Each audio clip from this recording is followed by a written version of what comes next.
السلام علیکم and hello every one. میرا نام پربھا بزنس والی ہے. میرے ہانسپور آن لائن اکیڈمی میں اسٹوڈنٹ اور فیسیلیٹیٹر ہوں. آج میں نے ایک بہت امیزنگ ٹیریس دیکھی جس کا ٹائٹل تھا want to succeed in business find a problem to solve. اور یہ ٹیڈکس ٹاک پریزنٹ کی گئی ہے اینتھنی ٹین اور امانے دونونی کی طرف سے. اینتھنی ٹین کو فاؤنڈر اور سی ای او ہیں گریب کے، جو ساؤتھ ایسٹ ایشیا کا لیڈنگ سپر ایپ مانا جاتا ہے. گریب نے 2012 میں ملیشیا سے ٹیکسی ہیلنگ سروسز کے طور پر شروعات کی اور بعد میں ride hailing, food delivery, financial services اور لاجسٹکس کے ساتھ ایک ریجنل جائنٹ بن گیا. اینتھنی ٹین کو ساؤتھ ایسٹ ایشیا کا ٹاپ انٹرپرینورز میں سے گنا جاتا ہے. انہوں نے ایک چھوٹی سی سوچ، ٹیکسیز کو ملیشیا میں سیف بنانا، کو ملٹی ملین ڈالر بزنس میں بدل دیا اور روزمرہ کے پرابلمس کو ملین آف لوگوں کے لیے سالو کیا. انہوں نے ہارورڈ بزنس اسکول سے تعلیم حاصل کی، جہاں ایک بزنس پلان کمپٹیشن کے دوران گریب کا آئیڈیا پیدا ہوا. امانے دونونی ایک اسٹریٹجی کنسلٹنٹ اور ایڈوائزر ہیں جو بوسٹن کنسلٹنٹ گروپ BCG کے ساتھ کام کر رہے ہیں. بزنس میں اسٹریٹجی، گروتھ اور آرگنائزیشن کو یہ سمجھنے میں مدد کرتے ہیں کہ کون سا پرابلم سالو کرنا ان کے لانگ ٹرم سکسیس کے لیے ضروری ہے. اینتھنی ٹین کے ساتھ ٹیڈکس میں انہوں نے یہ انسائٹ شیئر کی کہ کیا بزنسز صرف ٹرینڈس چیز کرنے کے بجائے ارمی نیڈ ایڈریس کر کے گروتھ بھی کر سکتے ہیں.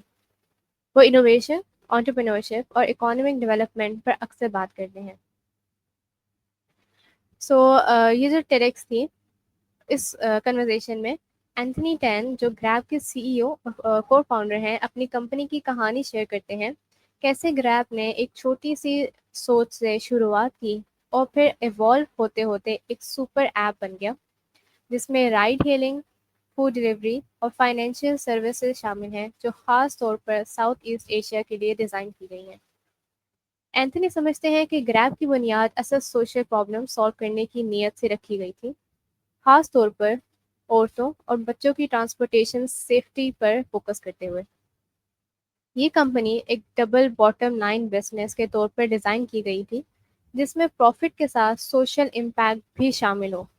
بعد میں گریب نے انوائرمنٹ سسٹینیبلٹی کو اپنا تیسرا باٹم لائن بنایا تھا. وہ ڈیٹیل سے بتاتے ہیں کہ گریب کیسے 8 مختلف ساؤتھ ایسٹ ایشین ملکوں میں ایکسپینڈ ہوا اور ہر جگہ پہ تھاٹفل اور ریگولیٹڈ گروتھ چوز کی گئی. ڈرائیورز اور لوکیشن ایکو سسٹم کے ساتھ کام کر کے ریکلیس اسکیلنگ کے بجائے. گریب نے فائنینشیل سروسز کے انٹروڈیوس کروایا، جس میں ڈرائیورز اور مرچنٹس کے لیے ڈیجیٹل بینکنگ سولوشنز بھی شامل ہیں جو گگ ورکرز کو امپاور کرتی ہیں.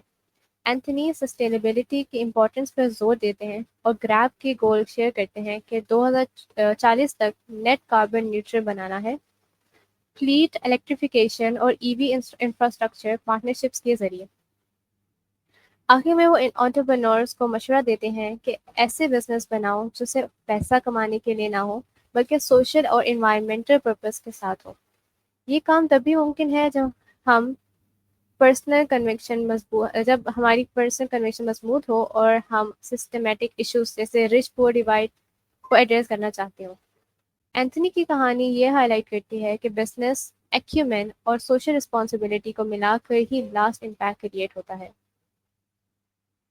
اس ٹیڈکس ٹاک کی جو کی انسائٹ جو میں نے نوٹ ڈاؤن کی تھی وہ یہ تھی، سب سے پہلی جو چیز تھی وہ تھی double bottom line business model.